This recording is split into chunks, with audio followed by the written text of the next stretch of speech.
மீண்டும் உங்களை தமிழ் நிகழ்ச்சியின் வாயிலாக சந்திப்பதில் மிக்க மகிழ்ச்சி. இன்றைய தொகுப்பில் நல்ல பாடல்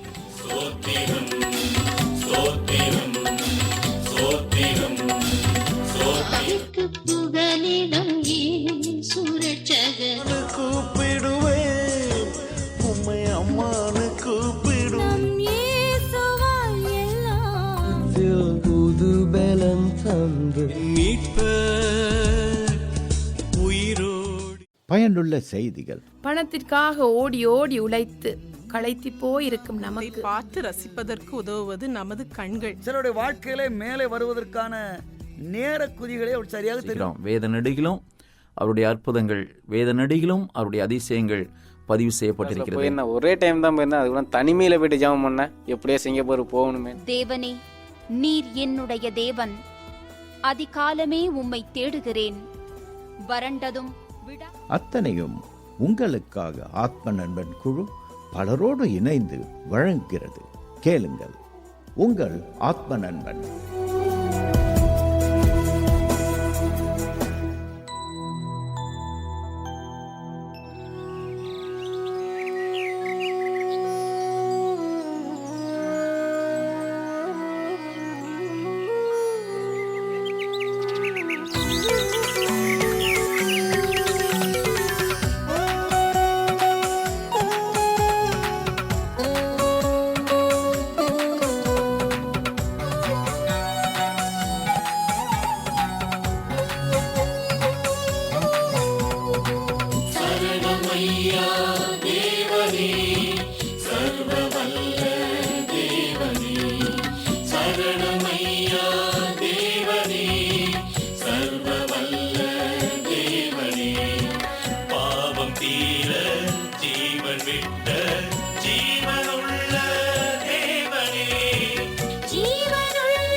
பரிசுத்தத்தை சிநேகிக்கும் பரிசுத்தராம் தேவனே, பரிசுத்தத்தை சிநேகிக்கும் பரிசுத்தராம் தேவனே, இதய சுத்தம் என்னில் காண என் உள்ளத்தில் இன்று நீர், என் உள்ளத்தில் இன்று நீர்.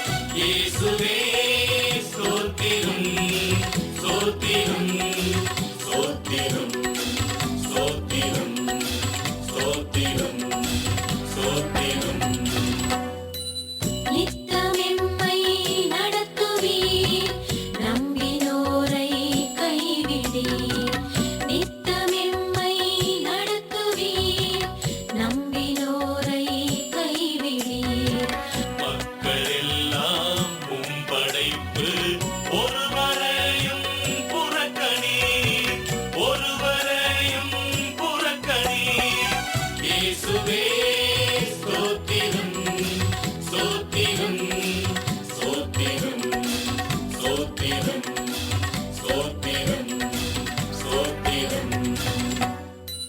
நொறுங்கி போன வாழ்வையும் புதியதாக மாற்றுவீர், நொறுங்கிப் போன வாழ்வையும் புதியதாக மாற்றுவீர். நொந்து போன குடும்பங்களையும் மீண்டும் வாழ செய்குவீர், மீண்டும் வாழ செய்குவீர். இயேசுவே ஸ்தோத்திரம் ஸ்தோத்திரம் ஸ்தோத்திரம் ஸ்தோத்திரம் ஸ்தோத்திரம் ஸ்தோத்திரம். ஜெயம் கொடுக்கும் தேவனே, கரம் கொடுத்து நடத்துவீர். ஜெயம் கொடுக்கும் தேவனே, கரம் கொடுத்து நடத்துவீர். ஜெயத்திற்கு மேல் ஜெயத்தை காண என்னுடனே இன்று நீர். என்னுடனே இன்று நீர். இயேசுவே ஸ்தோத்திரம் ஸ்தோத்திரம் ஸ்தோத்திரம் ஸ்தோத்திரம்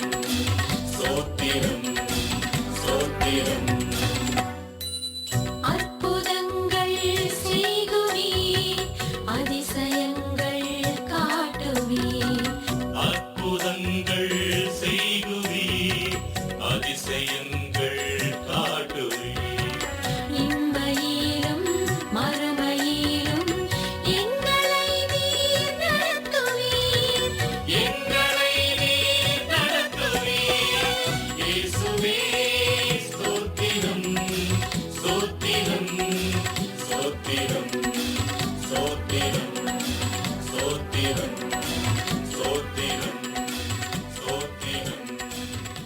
நீங்கள் கற்றுக்கொண்டிருப்பது உங்கள் அற்பன் நண்பன். இவ்வுலகில் நாம் எதை பெற்றுக்கொள்வதானாலும் எமக்கு பணம் தேவைப்படுகிறது. பணத்திற்காக ஓடி ஓடி உழைத்து களைத்து போயிருக்கும் நமக்கு எல்லாவற்றையும் இலவசமாக தருவதற்கு நம் தேவன் ஆவலோடு காத்து கொண்டிருக்கிறார்.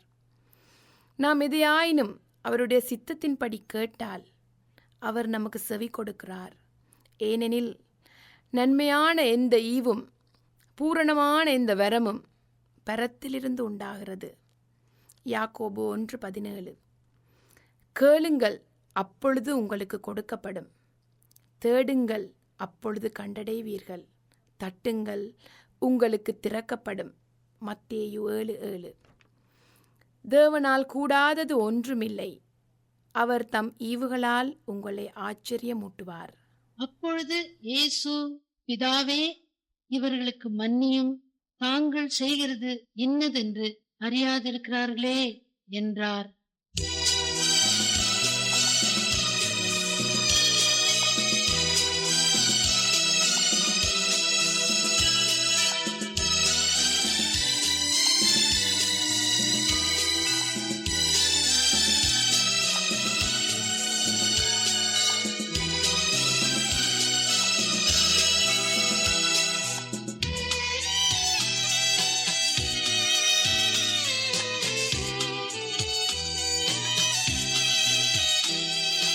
பாவிக்கு புகலிடம் இயேசு இரட்சகர், பாரினில் பலியாக மாண்டரே. பாவிக்கு புகலிடம் இயேசு இரட்சகர், பாரினில் பலியாக மாண்டரே. பரிசுத்தரே, பவமானரே, வரமான சிலுவை சுமந்தவரே. பாவிக்கு புகலிடம் இயேசு இரட்சகர், பாரினில் பலியாக மாண்டரே.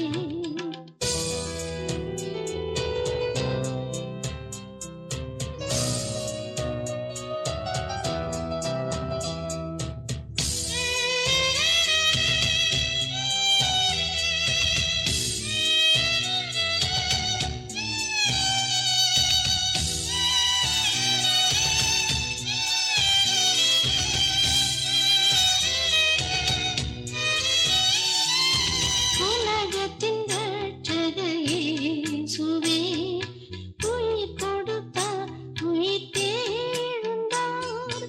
உலகத்தின் இரட்சகர் இயேசுவே, உயிர் கொடுத்தார், உயிர் தேழ்ந்தார். தம்மை நம்பினால் உன்னை கைவிடார், தளராமல் நம்பி ஓடிவா. தளராமல் நம்பி ஓடிவா.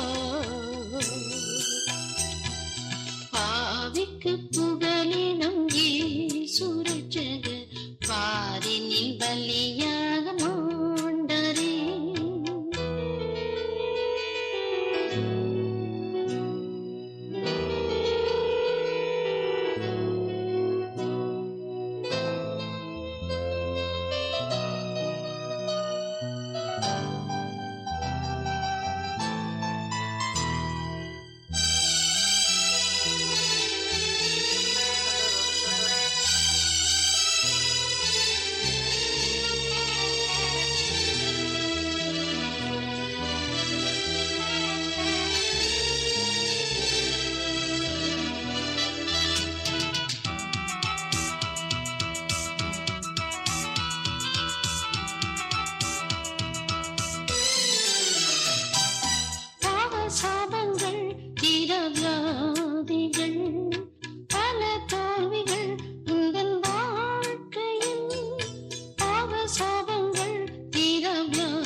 பாவிக்கு புகலிடும் இயேசு ரட்சகர் பாரினில் பலியாக மாண்டாரே.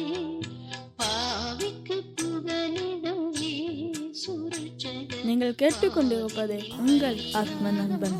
ஆரோக்கியம் அப்பாவின் சமூகத்தில் ஆரோக்கியம், ஆரோக்கியம், ஆரோக்கியம், அப்பாவின் சமூகத்தில் ஆரோக்கியம்.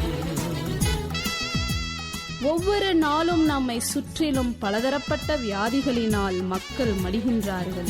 அப்படியானால் உங்களுடைய உடல் நலத்தை பேணி பாதுகாத்துக் கொள்ள வேண்டாமா? கண்களை காப்போம். இறைவன் படைத்த இந்த உலகத்தை பார்த்து ரசிப்பதற்கு உதவுவது நமது கண்கள். நம் சரீரத்தின் விளக்காயிருப்பது நமது கண்கள். அத்தகைய கண்களை நாம் பாதுகாப்பது இன்றியமையாதது. 30 முதல் 40 நிமிடங்கள் புத்தகம் வாசித்த பிறகோ, டிவி பார்த்த பிறகோ அல்லது கம்ப்யூட்டர் கேம்ஸ் விளையாடிய பிறகோ 3 முதல் 5 நிமிடங்கள் நாம் கண்களுக்கு ஓய்வு கொடுப்பது அவசியம். நாம் புத்தகம் வாசிக்கும்போது புத்தகத்தை 30 சென்டிமீட்டர் தொலைவில் வைத்து வாசிக்க வேண்டும். படுத்துக்கொண்டோ பிரயாணம் செய்யும் போதோ புத்தகம் வாசிக்க கூடாது. கம்ப்யூட்டர் முன் 50 சென்டிமீட்டர் தூரத்தில் உட்கார்ந்து உபயோகிக்க வேண்டும். டிவிக்கு முன் 2 மீட்டர் தொலைவில் உட்கார்ந்து பார்க்க வேண்டும். பிள்ளைகளிடம் அடிக்கடி கண் பார்வை சரியாக உள்ளதா என்று கேட்டு அறிந்து கொள்ள வேண்டும். வெளியில் போய்விட்டு வந்தால் கண்களை குளிர்ந்த தண்ணீரால் கழுவலாம். வெளிச்சம் குறைவாக உள்ள விளக்கில் புத்தகம் வாசிக்க கூடாது. கம்ப்யூட்டரில் வேலை செய்பவர்களாக இருந்தால் கண்களுக்கு தினமும் 5 நிமிடமாவது கொஞ்சம் எக்ஸசைஸ் கொடுக்க வேண்டும்.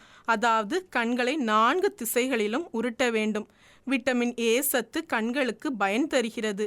விட்டமின் ஏ சத்து அதிகம் உள்ள பப்பாளி, கேரட்டை அடிக்கடி நாம் சாப்பிடுவது கண்களுக்கு நல்லது. இந்த எளிய காரியங்களை அசட்டை செய்யாமல் புத்திசாலித்தனமாக கடைபிடிப்போம்.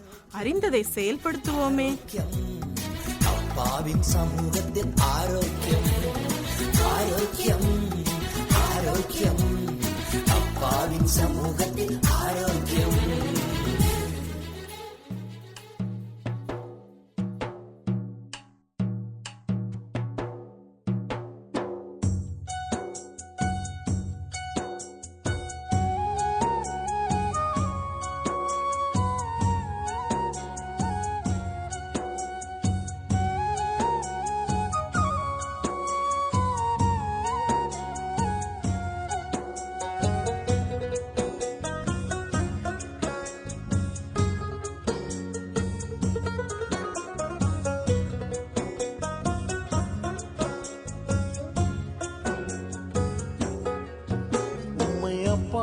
கூப்பிடத்தான் ஆசை, உம்மை அப்பான்னு கூப்பிடவா?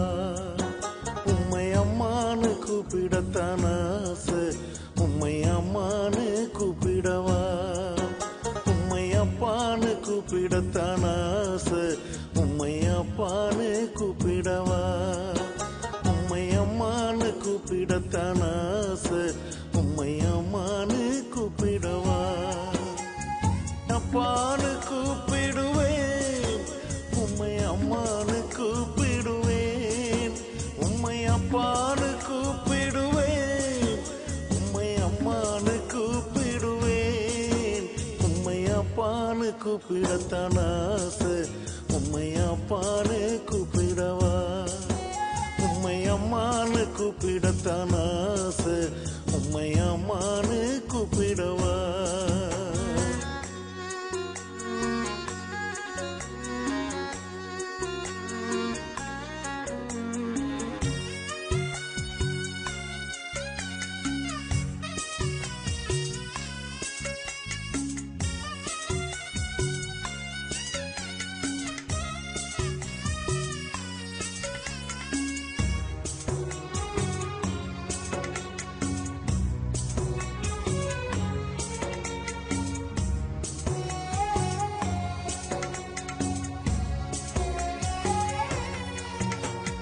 கருவில் என்னை சுமந்தத பார்த்தா அம்மானு சொல்லணும்.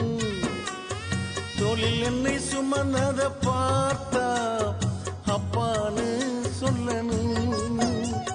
கருவில் என்னை சுமந்தத பார்த்தா அம்மானு சொல்லணும். தோளில் என்னை சுமந்தத பார்த்தா அப்பா சொல்லணும். என்னை கெஞ்சுவதும் கொஞ்சுவதும் பார்த்தா உம்மை அம்மான்னு சொல்லணும். என்னை ஆற்றுவதும் தேற்றுவதும் பார்த்தா உம்மை அப்பான்னு சொல்லணும். என்னை கெஞ்சுவதும் கொஞ்சுவதும் பார்த்தா உம்மை அம்மான்னு சொல்லணும். என்னை ஆற்றுவதும் தேற்றுவதும் பார்த்தா உம்மை அப்பான்னு சொல்லணும்.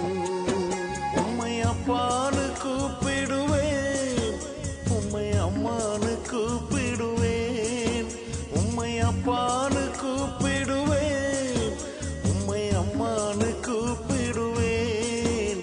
உம்மை அப்பான்னு கூப்பிடத்தான் ஆசை, உம்மை அப்பான்னு கூப்பிடவா? உம்மை அம்மான்னு கூப்பிடத்தான் ஆசை, உம்மை அம்மான்னு கூப்பிடவா?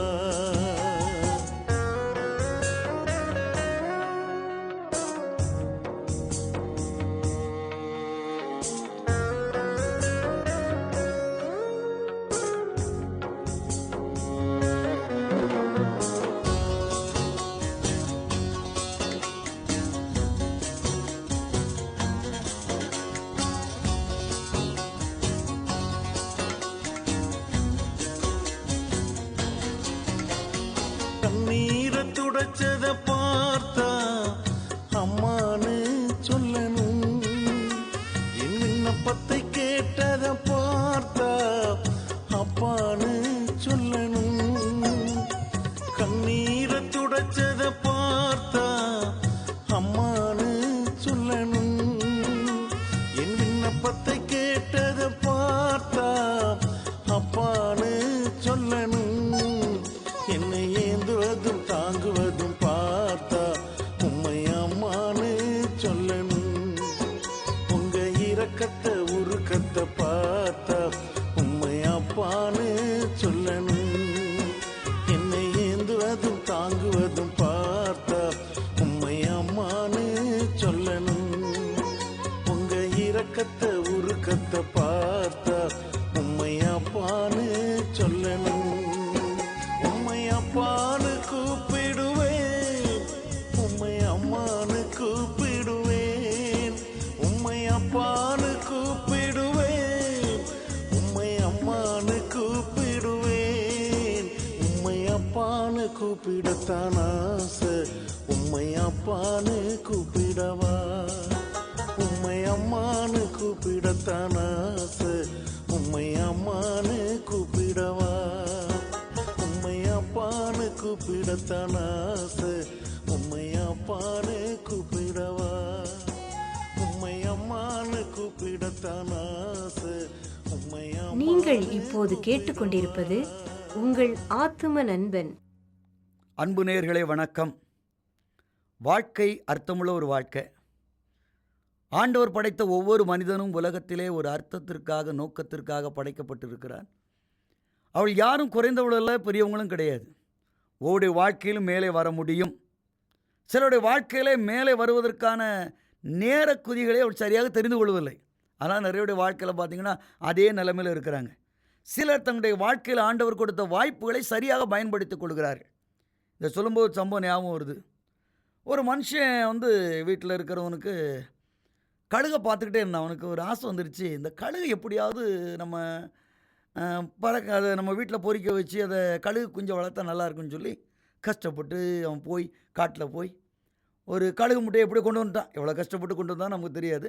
கழுகு முட்டையை கொண்டு வந்து கோழி குஞ்சுகளோடு அதை கடகா வச்சு கோழி குஞ்சுகளோடு வளர்க்க விட்டான். அந்த குஞ்சு பொறிச்சு கழுகு குஞ்சு கோழி குஞ்சுகளோடு வாழ்ந்துக்கிட்டு இருக்குது. அப்போ டெய்லி எல்லா அந்த கோழி குஞ்சு உங்களுக்கு தெரியுமே, காலையில் எழுந்திரிச்சோன்னே ஆகாரம் போட சக்க சக்கச்சின்னு சத்தம் போட்டு அப்படியே சாப்பிட்டுக்கிட்டு இருந்துச்சு. கழுகும் கூட சேர்ந்து அப்படியே சாப்பிட்டுட்டு இருந்துச்சு. இப்படியே வாழ்க்கை போச்சுங்க. ஒரு மாதம் ஆச்சு, அப்படியே போய்கிட்டு இருக்குது. ஏதோ வாழ்க்கை நல்ல பயணம். எல்லாரும் போல் எந்திரிக்கணும், சாப்பிடணும், தூங்கணும், எந்திரிக்கணும், சாப்பிடணும், தூங்கணும், இப்படியே போயிட்டு இருந்துச்சு. ஒரு நாள் திடீர்னு சொல்லி இந்த இது அவங்க கூட இருக்கிற அந்த கோழிகள்லாம் இருக்குது பார்த்திங்கன்னா, உடலோட பயங்கரமாக சத்தம் போட்டுச்சு. சத்தம் போட்டவுடனே இந்த கழுகு குஞ்சு அப்படியே இந்த இப்போ கோழி கூட்டத்தில் இருக்குது பார்த்திங்களா, அது அப்படியே மேலே பார்த்துச்சு. பார்த்தா ஒன்று அப்படியே பறந்து வந்துக்கிட்டு இருந்துச்சு. இதை பார்த்தோன்னே என்னடா இது என்ன பறக்கிறது ஒரு மாதிரி அப்படின்னு சொல்லி மறுபடியும் இந்த கோழிகள்லாம் ஓடி தப்பிச்சோன்னு இதுவும் போய் ஒரு இடத்துல ஒளிஞ்சிட்டு மறுபடியும் பார்த்துக்கிட்டே இருந்துச்சு. பார்த்தா அதுக்கு ரெக்க விரிச்சு அப்படி பறக்கிறத பார்க்கும்போது, என்னடா இது இப்படி ஒரு மாதிரி பறக்கிற ஆளை பார்த்தா நம்ம ஆள் மாதிரியே இருக்கானே, அவன் எப்படியா பறக்கினான் அப்படின்னு சொல்லி இதுக்குள்ளே ஒரு எண்ணம் வந்துச்சு. அடுத்த நாள் அது மாதிரி கோழிகளாம் சத்தம் போட எல்லாம் ஒளிஞ்ச உடனே இந்த கழுகு குஞ்சு இருக்குது, அது கொஞ்சம் அப்படி நின்றுச்சு. இது மட்டும் என்ன பறக்குது, நம்மளை தான் பறந்து பார்ப்போம்னு சொல்லிக்கிட்டு இதுவும் அந்த இருந்த இடத்துலேருந்து அப்படி குதிச்சு அப்படி ரெக்கை அடித்து பாச்சு, அதால் கொஞ்சம் பறக்க முடிஞ்சுது. மறுபடியும் ட்ரை பண்ணி பறந்துச்சுது, மறுபடியும் அது பறக்க ஆரம்பிச்சிட்டு பறந்து பறந்து பறந்து பறந்து அது மேலே போகும்போது அதுக்கு தெரிஞ்சுது, ஐயோ நான் பறந்தவன் நம்ம இருந்த இடம்தான் கோழி கூட்டத்துக்குள்ளே நம்ம மாட்டிக்கிட்டோம்னு சொல்லி அப்போந்தான் அதுக்கு மனசில் புரிஞ்சுதான். இதை போலத்தான் ஆண்டவர் இந்த உலகத்திலே உங்களை படைத்தது இந்த மண்ணோடு மண்ணான ஒரு வாழ்க்கை வாழ்வதற்காக அல்ல. நீங்கள் மனிதனுடைய படைப்பு ஒரு விசேஷித்தமான படைப்பு. we are born to fly. நாம் பறக்க பிறந்தவர்கள். Can you understand? நான் என்ன சொல்லுகிறேன் என்பது உங்களுக்கு புரியுதா? உட்காந்து யோசிச்சுக்கிட்டே இருக்கிறீங்களே, பறக்க பிறந்தவனா இப்படி படுத்து கிடக்கிறது, எந்திரியா. வாழ்க்கையில் எத்தனையோ காரியங்களை நீ ஓவர்லுக் பண்ணி இந்த உலகத்தில் ஒரு சாதனையாளராக ஒரு சிறந்தவராக மாற வேண்டும் என்பதே இறைவனுடைய சித்தமாக இருக்கிறது. ஆண்டவர் அதற்காகத்தான் இந்த உலகத்திலே உன்னை படைத்திருக்கிறார். திருமறையில் ஒரு அருமையான வார்த்தை உண்டு, அதை சொல்லட்டுமா? கர்த்தருக்கு காத்திருப்போர் புதுபலன் அடைந்து கழுகளைப் போல சட்டைகளை எடுத்து எழும்புவார்கள். அவள் ஓடினாலும் இழப்படையார்கள், நடந்தாலும் சோர்ந்து போகார்கள். வாழ்க்கையில் நீங்கள் சோர்ந்து போயிருக்கிறீங்களா? You are born to fly. பறக்க பிறந்தவர்கள். Are you ready? பறக்க ஆயத்தமாக இருக்கிறீங்களா? எந்திரிச்சு உங்கள் காரியத்தை பாருங்கள், ஜெயத்தை எடுங்க. இயேசுவின் நாமத்தினாலே அன்போடு உங்களை வாழ்த்துகிறேன்.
பரிசுத்த வேதாகமம் நமக்கு சிறந்த வழிகாட்டி.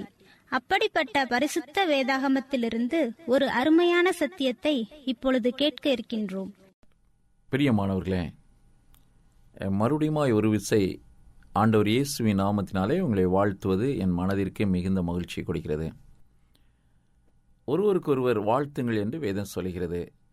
உங்களுடைய முகத்தை நாங்கள் காண முடியாவிட்டாலும் உங்களை வாழ்த்துகிறோம்.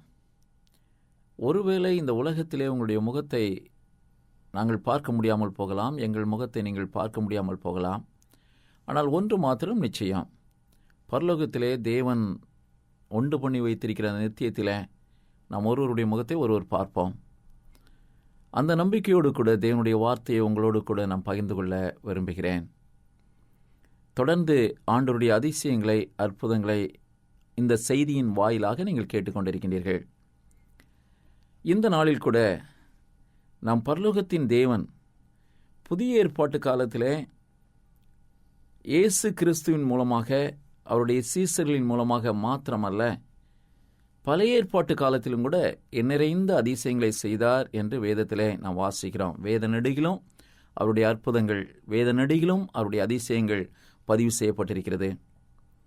பழைய ஏற்பாட்டு காலத்திலே 2 ராஜாக்களின் புத்தகம் 4வது அதிகாரத்தில் ஒரு அதிசயம் பதிவு செய்யப்பட்டிருக்கிறது.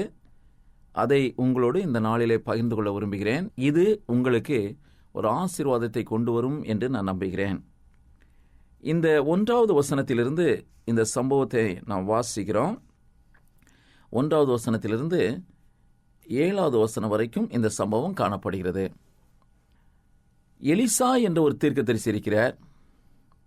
ஒரு நாள் தீர்க்கதரிசிகளுடைய மனைவி, அதாவது தீர்க்கதரிசியினுடைய புத்திரரில் ஒருவனுக்கு மனைவியாயிருந்த ஒரு ஸ்திரீ எலிசாவினிடத்திலே வந்தாள். தன்னுடைய வாழ்க்கையில் நடந்த ஒரு துயர சம்பவத்தை எலிசாவினிடத்திலே சொல்கிறார். ஐயா, என் கணவன் இறந்து போய்விட்டான், கடன் பட்டிருந்தான். இப்பொழுது கடன் கொடுத்தவர்கள் என் பிள்ளைகளை அடிமைகளாக அழைத்து கொண்டு போக வந்திருக்கின்றார்கள், அடிமைகளாக எடுத்து கொண்டு போக முயற்சிக்கின்றார்கள். என் நிலை இவ்விதமாக இருக்கிறது, என்ன செய்வதென்று தெரியவில்லை என்று முறையிட்டாள். ஒரு காரியத்தை கவனிக்க வேண்டும். தீர்க்கதரிசிகள் புத்திரரில் ஒருவன், அவனுடைய மனைவி. இவளுடைய கணவன் ஒரு கணம் பொருந்தின தீர்க்கதரிசிகளின் புத்திரராய் இருந்தான். அவனுக்கும் கடன் இருந்தது. இன்றைக்கு கடன் என்பது இந்த சமுதாயத்தில் ஒரு பெரிய சவாலாக, பிரச்சனைகளாக இருக்கிறது. அநேக நேரங்களிலே ஏழைகளுக்குத்தான் கடன் என்றால் இன்றைக்கு நடுத்தர குடும்பத்திற்கும் கடன். ஏன் நடுத்தர குடும்பத்திற்கு மட்டுமா? இந்த சமுதாயத்திலே உயர்ந்த நிலையிலே மேட்டுக்குடி மக்களாக இருக்கின்றவர்களுக்கும் கடன். அதாவது கடன் இல்லாமல் இருப்பவர்கள் இந்த உலகத்திலே மிகவும் குறைவு. பெரிய நாடுகள் கூட இன்றைக்கு கடன் வாங்கிறது. ஏன் அமெரிக்க தேசம் கூட எத்தனையோ டாலர்கள் கடன் பட்டிருக்கிறதாம். அந்த நாட்களிலே ஒரு பெரிய பிரச்சனை இந்த ஸ்திரீக்கு இருந்தது. கணவன் இறந்து போய்விட்டான். கணவன் தனக்கும் தன் பிள்ளைகளுக்கும் வைத்துவிட்டு சென்ற ஒரே சொத்து என்பது கடன் தான். இப்பொழுது என்ன செய்வது? எலிசாவினிடத்திலே வந்து நின்றாள். எலிசா, உன்னிடத்திலே என்ன இருக்கிறது என்று கேட்டபோது இந்த ஸ்திரீ சொன்னால், என்னிடத்திலே ஒரு குடம் எண்ணெயை தவிர வேறு எதுவும் இல்லை என்று சொன்னாள். உடனே எலிசா சொன்னார், சரி பரவாயில்லை, நீ உன் வீட்டின் கதவை பூட்டி கொண்டு உங்களிடத்தில் இருக்கிற பாத்திரங்கள் எல்லாவற்றிலும் எண்ணெயை வாருங்கள் என்று சொன்னபோது அவள் தன் அறை வீட்டின் கதவை பூட்டி கொண்டு தன் பிள்ளைகளோடு நின்று தனக்கு இருக்கக்கூடிய எல்லா பாத்திரங்களிலும் எண்ணெயை வார்த்த போது எண்ணெய் வடிந்து கொண்டே இருந்தது. மறுபடியும் வார்ப்பதற்கு பாத்திரங்கள் இல்லை. பக்கத்து வீட்டில் இருந்து பாத்திரங்களை வாங்கி கொண்டு வார்த்தார்கள். எல்லா பாத்திரமும் நிரம்பியது. எலிசாவினிடத்தில் ஓடி வந்து, ஐயா, எல்லா பாத்திரங்களும் நிறைந்து விட்டது என்று சொன்னபோது, சரி அதை விற்று கடனை கொடு என்று எலிசா சொன்னாராம். ஆம், அவ்விதமாக அந்த ஸ்திரீ செய்தபோது அவருடைய கடன் பிரச்சனை அவளை விட்டு நீங்கி போயிற்று. எனக்கு பிரியமானவர்களே, அன்று மாத்திரம்தான் ஆண்டவர் இந்த அதிசயத்தை செய்கிறாரா? இன்றைக்கு இந்த அற்புதத்தை ஆண்டவர் செய்யவில்லையா? இன்றைக்கு இந்த அற்புதம் நடப்பதில்லையா? வேதத்திலே காண்கின்ற அற்புதங்கள் மாத்திரம்தானா? இன்றைக்கு இந்த அற்புதங்கள் நம்முடைய வாழ்வில் நடக்காதா என்ற ஒரு கேள்வியை நீங்கள் கேட்பீர்கள் என்றால் ஒரு சம்பவத்தை நான் சொல்ல விரும்புகிறேன். ஒரு 15 ஆண்டுகளுக்கு முன்பாக கோயமுத்தூர் மாவட்டம் கோபிச்செட்டி பாளையத்தின் அருகாமையில் உள்ள ஒரு கிராமம், சாவக்காட்டு பாளையம் என்று அந்த கிராமத்தை சொல்வார்கள். அந்த கிராமத்தில் ஒரு எளிய குடும்பம். அந்த எளிய குடும்பம் பிள்ளையினுடைய கல்யாணத்திற்காக கடன் வாங்கிவிட்டார்கள். கடன் வட்டி கடன். கடனை திரும்ப கொடுக்க முடியவில்லை, வட்டியையும் கொடுக்க முடியவில்லை. வட்டிக்கு மேல் வட்டி, வட்டிக்கு மேல் வட்டி, கடன் ஏறிக்கொண்டு போகிறது. என்ன செய்வதென்று தெரியவில்லை அந்த வீட்டு தலைவனுக்கு. ஒரு நாள் தன் மனைவியை பார்த்து, அம்மா, நான் ஒரு 3 நாட்கள் உபவாசித்து ஆண்டோடைய சமூகத்தில் ஜெபிக்க போகிறேன். யாரும் என்னை தொந்தரவு செய்ய வேண்டாம். என் வீட்டுக்குள்ளாக அறைக்குள்ளாக நான் உட்கார்ந்து கொள்கிறேன். எனக்கு அவ்வப்போது வெறும் தேநீர் மாத்திரம் கொஞ்சம் தயார் செய்து கொடுத்து விடு என்று சொல்லிவிட்டு ஜெபம் பண்ண ஆரம்பித்து விட்டார். முதலாவது முட்டி போட்டதும் அவர் ஆண்டவருடைய சமூகத்தில் ஒரு தீர்மானம் எடுத்தார். என்ன தீர்மானம் என்றால், ஆண்டவரே, இனிமேல் என் வாழ்க்கையிலே நான் கடன் வாங்க மாட்டேன் என்ற தீர்மானம். எந்த சூழ்நிலை எப்படி இருந்தாலும் என்னை போஷிக்கிறவர் நீர், என்னை நடத்துகிறவர் நீர், நீர் என்னை நடத்த வேண்டும், கடன் நான் வாங்க மாட்டேன் ஆண்டவரே என்ற தீர்மானத்தை முதலாவது எடுத்தார். 2வது, தன் வாழ்க்கையிலே நான் கடன் பட்டதற்கு காரணம் நான் தான் ஆண்டவரே, ஊர் மெச்சிக்கொள்ள வேண்டும் என்பதற்காக, ஊரார் சொந்த பந்தங்கள் புகழ வேண்டும் என்பதற்காக, பிள்ளையினுடைய கல்யாணத்தை சீரும் சிறப்புமாய் நடத்த வேண்டும் என்பதற்காக நான் கடன் வாங்கினேன். அது தவறு என்று தன்னுடைய தவறை அறிக்கையிட்டார். ஒரு நாள் போனது, 2வது நாள் போனது, 3வது நாளும் வந்துவிட்டது. திடீரென்று அந்த கிராமத்திற்குள்ளாக ஒரு மனிதன் ஜீப்பில் வந்து இறங்கினான். அந்த மனிதன் வேறு யாரும் அல்ல, அந்த அவனாசி என்ற ஊரிலே ஒரு பெரிய சாராய வியாபாரி. அந்த கிராமத்தில் உள்ளவர்கள் பயந்து கொண்டிருக்கின்றார்கள், என்ன இந்த மனிதன் இங்கு வந்திருக்கிறான் என்று. அந்த மனிதன் இறங்கியதும் அங்கு இருப்பவர்களிடம் இன்னாருடைய வீடு எங்கே இருக்கிறது என்று சொன்னபோது அந்த மனிதர்களெல்லாம் பயந்து இந்த மனிதனுடைய வீட்டை கையை காட்டினார்கள். ஒருவேளை இவனிடத்திலும் அவன் கடன் வாங்கி விட்டானா என்று. அவன் வேகமாய் வந்தான். அவன் வீட்டிற்கு முன்பாக ஜீப்பை நிறுத்திவிட்டு அவன் கதவை தட்டின போது மனைவி பயத்தோடு வெளியே வந்து நிற்கிறாள். கணவனும் பயத்தோடு வெளியே வந்து நிற்கிறான். உன் பேர் என்ன என்று கேட்டபோது பேரை சொல்கிறார் இவர். அந்த மனிதன் ஒரு மஞ்ச பையில ஒரு 3 லட்ச ரூபா காசை போட்டு, கடந்த 3 நாட்களாக எனக்கு தூக்கம் இல்லை, யாரோ ஒருவர் என்னோடு பேசி கொண்டிருப்பதை உணர்கிறேன், இந்த பணத்தை கொடுத்துரு என்று, இந்த பணத்தை நீ வைத்துக்கொள் என்று சொல்லிவிட்டு போனார். ஆண்டவர் அதிசயங்களை செய்கிற தேவன். அன்று மட்டுமல்ல, இன்றைக்கும் அவர் கடன் பிரச்சனைக்கு தீர்வை கொடுக்கிற தேவன். அன்றைக்கு ஒரு தீர்வை எலிசாவின் மூலமாக அந்த தீர்க்கதரிசியின் மனைவிக்கு ஆண்டவர் கொடுத்தது போல இன்றைக்கு இந்த மனிதனுக்கு ஒரு தீர்வை கொடுத்தார். அதே தேவன் உங்கள் கடன் பிரச்சனைக்கும் ஒரு தீர்வை கொடுக்க காத்திருக்கிறார். ஆனால் நீங்கள் செய்ய வேண்டியது என்ன என்பதனை தேவன் நீங்கள் உணர்ந்து கொள்ள வேண்டும் என்று விரும்புகிறார்.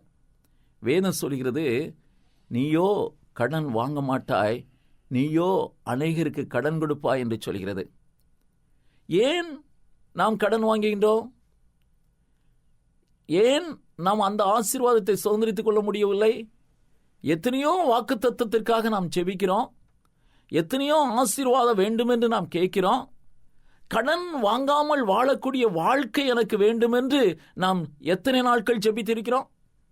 இந்த அநேகர் கடன் வாங்குவது என்றால் அதை மிகவும் சந்தோஷமாக நினைக்கின்றார்கள். கடன் வாங்குகிறோமே என்ற பயம் அவர்களுக்கு இல்லை, இவ்வளவு வட்டிக்கு வாங்குகிறோமே என்ற பயம் இல்லை, எப்படி திரும்ப கட்டப் போகிறோம் என்ற பயம் இல்லை. வாங்குகிறோம், நன்றாக செலவழிக்கின்றோம், திருமணங்களை நடத்தி வைக்கிறோம், நாளைக்கு கடன் பிரச்சனையினால் அவதிப்படும் போது ஆண்டவரே ஆண்டவரே என்று கேட்கிறோம்.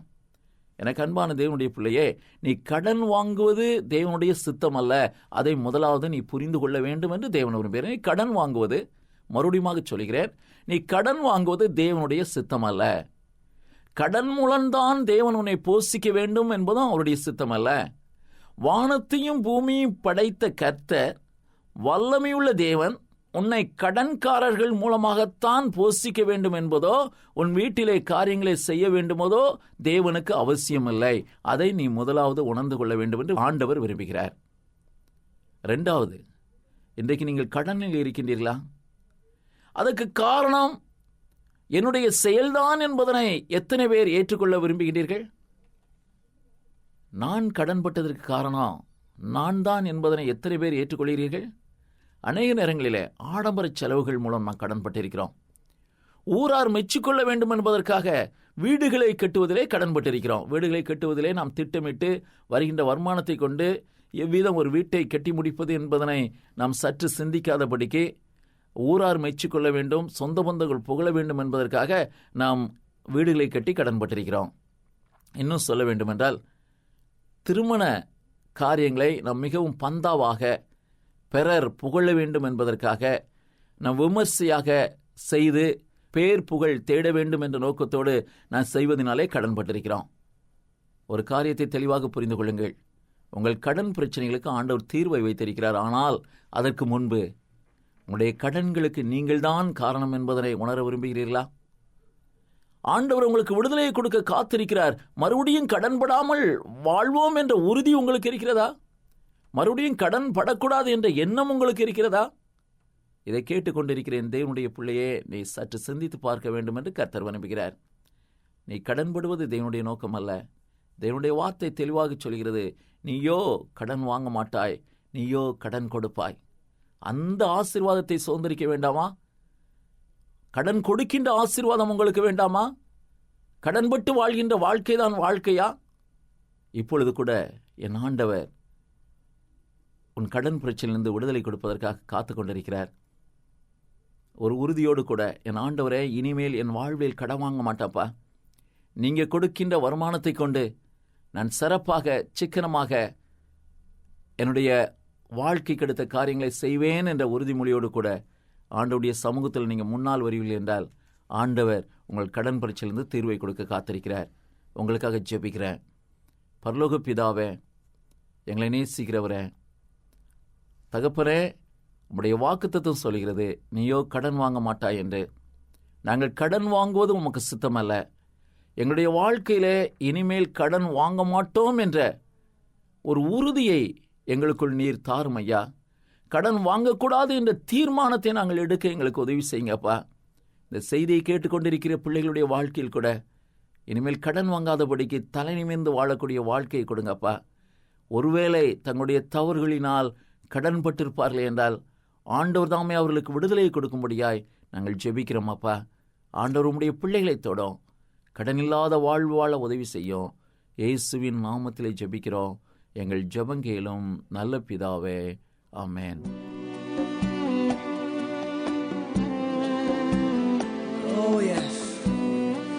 பரிசுத்த ஆவியானவரே, உம்முடைய பிரசன்னம் எங்க இருக்கிறதற்காக ஸ்தோத்திரம். அப்படியே மழங்கா படியிட்டு அப்படியே பிரசனத்தை அனுபவிங்க.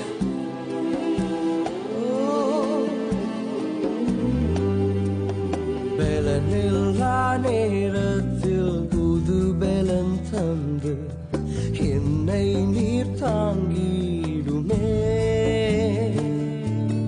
திடனில்லா நேரத்தில் திடமனம் தந்து என்னை நீர் நடத்திடுமே.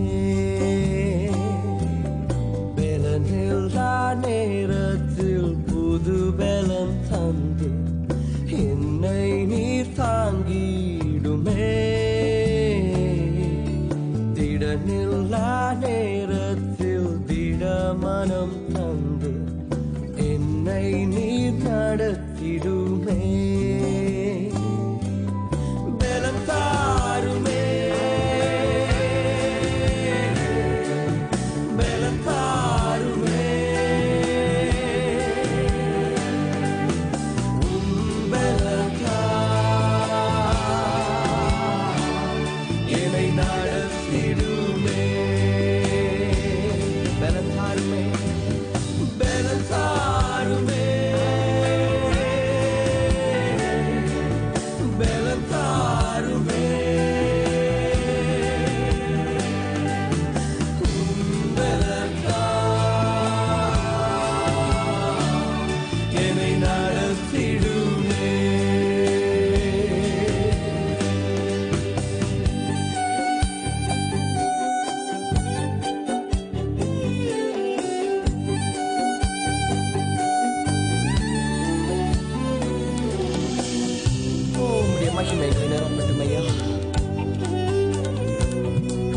உம்முடைய பலத்தினால் எங்களை நிரப்பும் ஐயா.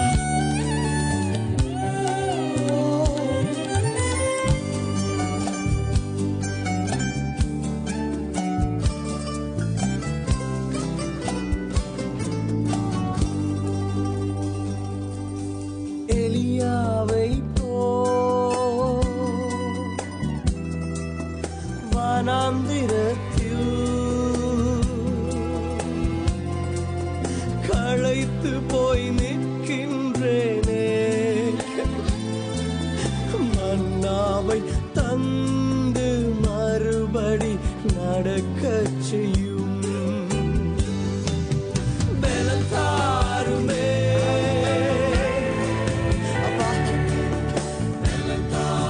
செடியின் கீழே இருக்கிற ஒவ்வொருவரையும் எழுப்புவீராக தகப்பனே. இன்னும் நீண்ட தூரம் ஓட வேண்டி இருக்கிறது. உம்முடைய பலத்தினால நிரப்பும் ஐயா.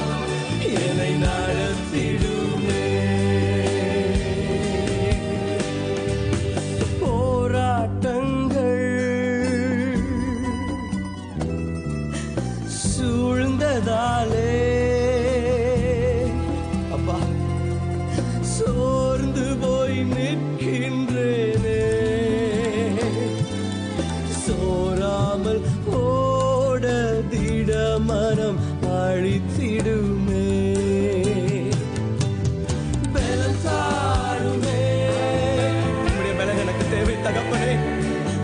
பலன் தாருமே.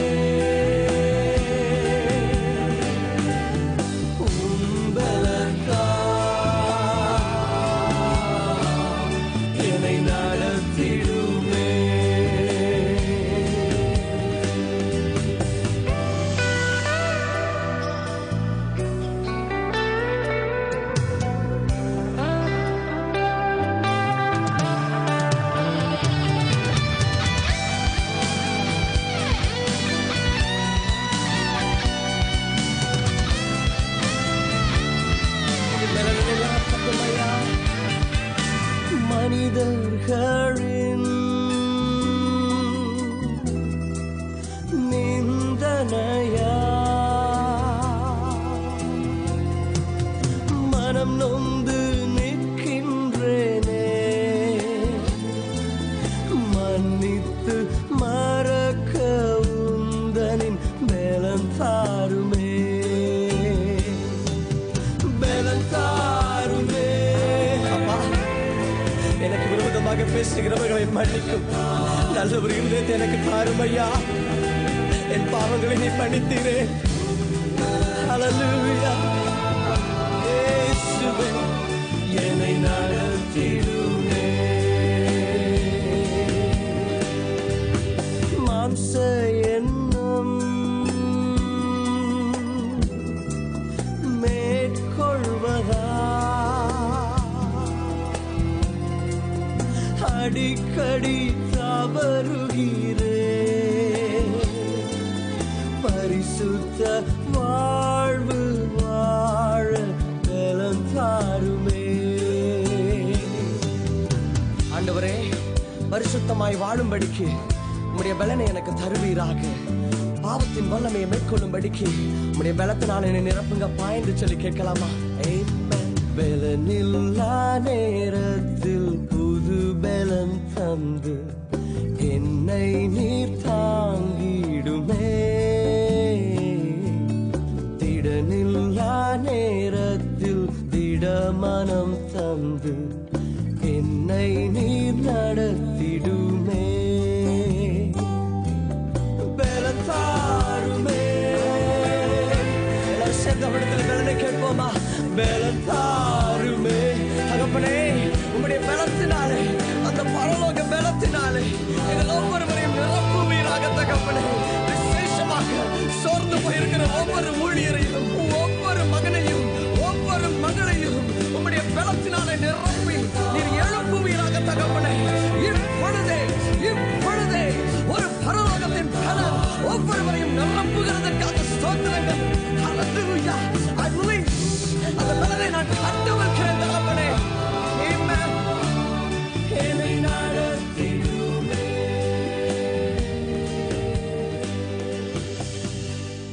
நீங்கள் இப்பொழுது இப்பொழுது கேட்டுக்கொண்டிருப்பது உங்கள் ஆத்ம நண்பன்.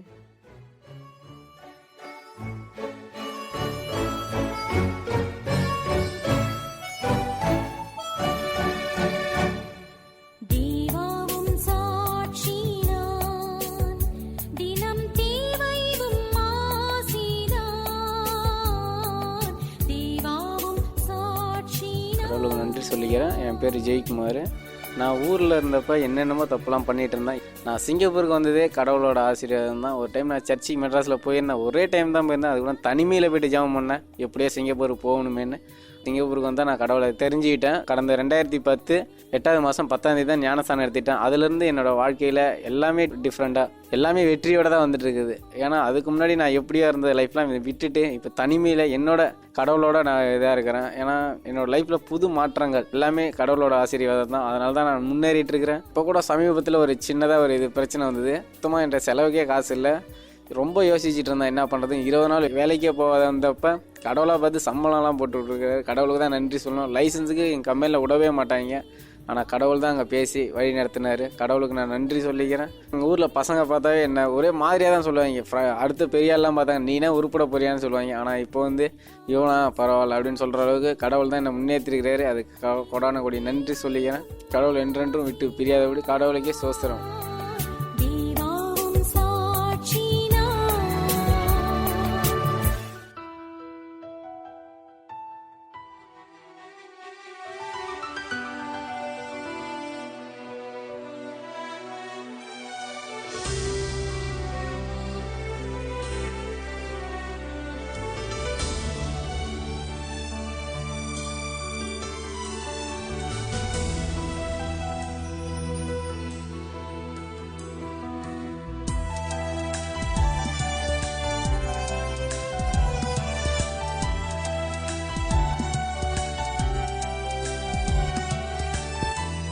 என் மீட்பர் உயிரோடு இருக்கிறார். என் மீட்பர் உயிரோடு இருக்க, என் மீட்பர் என்னுடன் நடக்க, நான் போகும் வழி அவர் முன்னறிய, பயமின்றி உங்கள் ஆத்ம நண்பன். சங்கீத புஸ்தகம் 63ஆம் சங்கீதம். தாவீது யூதாவின் வனாந்தரத்தில் இருக்கையில் பாடின சங்கீதம். 1. தேவனே, நீர் என்னுடைய தேவன். அதிகாலமே உம்மை தேடுகிறேன். வறண்டதும் விடாய்த்ததும் தண்ணீரற்றதுமான நிலத்திலே என் ஆத்துமா உம்மேல் தாகமாயிருக்கிறது. என் மாம்சமானது உம்மை வாஞ்சிக்கிறது. 2. இப்படியே பரிசுத்த ஸ்தலத்தில் உம்மை பார்க்க ஆசையாயிருந்து உமது வல்லமையையும் உமது மகிமையையும் கண்டேன். 3. ஜீவனை பார்க்கிலும் உமது கிருபை நல்லது. என் உதடுகள் உம்மை துதிக்கும். 4. என் ஜீவனுள்ள மட்டும் நான் உம்மை துதித்து உமது நாமத்தைச் சொல்லி கையெடுப்பேன். 5. நிணத்தையும் கொழுப்பையும் உண்டது போல என் ஆத்துமா திருப்தியாகும். என் வாய் ஆனந்த களிப்புள்ள உதடுகளால் உம்மை போற்றும். 6. என் படுக்கையின் மேல் நான் உம்மை நினைக்கும் போது ராஜாமங்களில் உம்மை தியானிக்கிறேன். 7. நீர் எனக்கு துணையாயிருந்ததினால் உமது செட்டைகளின் நிழலிலே களி கூறுகிறேன். 8. என் ஆத்துமா உம்மை தொடர்ந்து பற்றி கொண்டிருக்கிறது. உமது வலது கரம் என்னை தாங்குகிறது. வீழ்ந்திடும் மன்னா கனிதனை துதியுடன் புசித்திட பசியாறுவேன். வீழ்ந்திடும் மன்னா கனிதனை துதியுடன் புசித்திட பசியாறுவேன். கண் தூங்கியே இளைப்பாறுவேன். என் மீட்பர் உயிரோடு இருக்க, என் மீட்பர் என்னுடன் நடக்க, நான் போகும் வழி அவர் முன்னறிய, பயமின்றி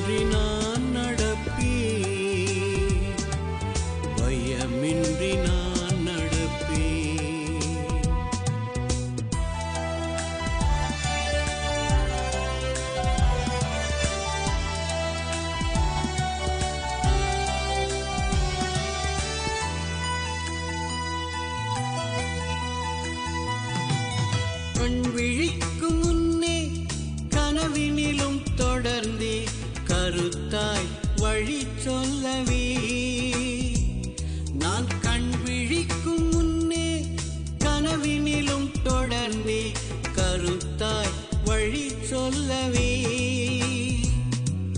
பண்ணிசை பாடி பரமனை தொழுதி எழுந்தி முன் செல்லுவே பண்ணிசை பாடி பரமனை தொழுதி எழுந்தி முன் செல்லுவே அவர் காட்டிய திசை நடப்பே என் மீட்பர் உயிரோடு இருக்க என் மீட்பர் என்னுடன் நடக்க நான் போகும் வழி அவர் முன்னறிய பயமின்றி நான் நடப்பேன் பயமின்றி நான் நடப்பேன் அல்லேலூயா அல்லேலூயா அல்லேலூயா அல்லேலூயா களிமண்ணா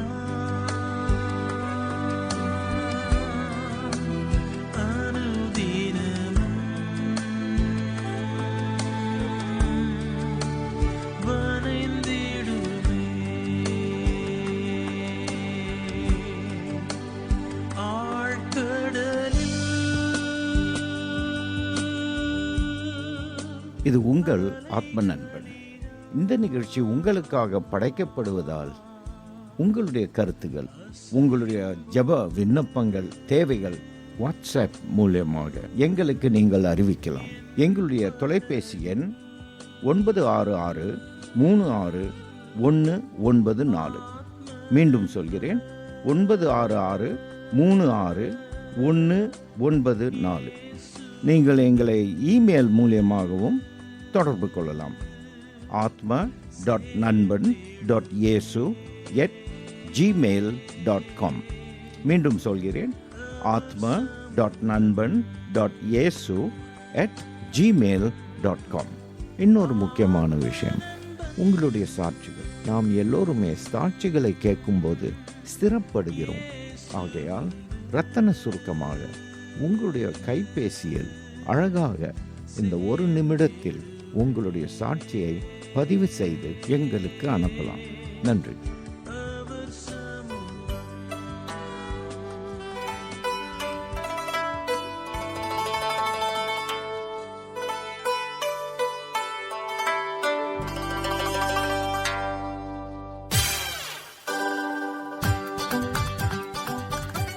நண்பர்களே, நீங்கள் கேட்கும் இந்த நிகழ்ச்சிகளை அநேகர் சேர்ந்து ஜெபத்தோடு தொகுத்து வழங்குகிறோம். இந்த நிகழ்ச்சிகள் உங்களுக்கு மகிழ்ச்சி அளிப்பது மட்டுமின்றி உங்கள் வாழ்க்கைக்கும் பயனுள்ளதாக இருக்க வேண்டும் என்பதே எங்கள் விருப்பம். உங்கள் நண்பர்களிடமும் நிகழ்ச்சியை குறித்து சொல்லுங்கள், அவர்களும் பயனடையட்டுமே. மீண்டும் அடுத்த வாரம் இதே நிகழ்ச்சியில் நாம் சந்திக்கும் வரை தேவனின் ஆசீர்வாதம் நம் அனைவரோடும் இருக்க ஜெபிக்கிறோம். இந்த நிகழ்ச்சியை உங்களுக்கு வழங்குவது உங்கள் ஆத்ம நண்பன்.